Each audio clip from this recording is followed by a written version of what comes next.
ছেলেকে দেওয়া একজন আদর্শ বাবার 15টি উপদেশ। 1. জুতা সেলাই বা রং করতে চাইলে মেরামতকারীর দোকানের সামনে পা বাড়িয়ে দিও না, বরং জুতাটা খুলে নিজে একবার মুছে দিও। 2. কখনো কাউকে দিনমজুর বা কাজের লোক বলে ডেকো না। মনে রেখো, তারাও কারো না কারো ভাই, বোন, মা, বাবা। তাদেরকে সম্মান দিয়ে ডেকো। 3. বয়স, শিক্ষা, পদ বা পদবীর দিক দিয়ে কেউ ছোট হলেও কখনো কাউকে ছোট বলে দেখো না, নইলে তুমি ছোট হয়ে যাবে। 4.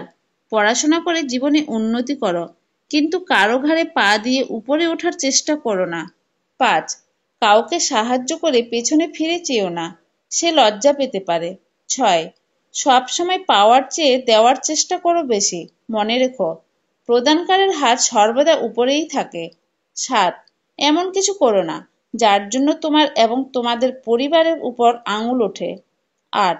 ছেলে হয়ে জন্ম নিয়েছ, তাই দায়িত্ব এড়িয়ে যেও না। 9. তোমার কি আছে তোমার গায়ে লেখা নাই, কিন্তু তোমার ব্যবহারে দেখা যাবে তোমার পরিবার কোথায় আছে। 10. কখনো মায়ের কথা শুনে বউকে এবং বউয়ের কথা শুনে মাকে বিচারের কাঠগড়ায় দাঁড় করিও না, কাউকে ফেলতে পারবে না। 11. কারো বাড়িতে নেমন্তন্ন খেতে গেলে বাড়ি থেকে দুমুঠো ভাত খেয়ে যেও, অন্যের বাড়ির ভাতের আশায় থেকো না। 12. কারোর বাড়ির খাবার নিয়ে সমালোচনা করো না, কেউ খাবার ইচ্ছে করে অস্বাদ করার চেষ্টা করে না। 13. বড় হবার জন্য নয়, মানুষ হবার জন্য চেষ্টা করো। 14.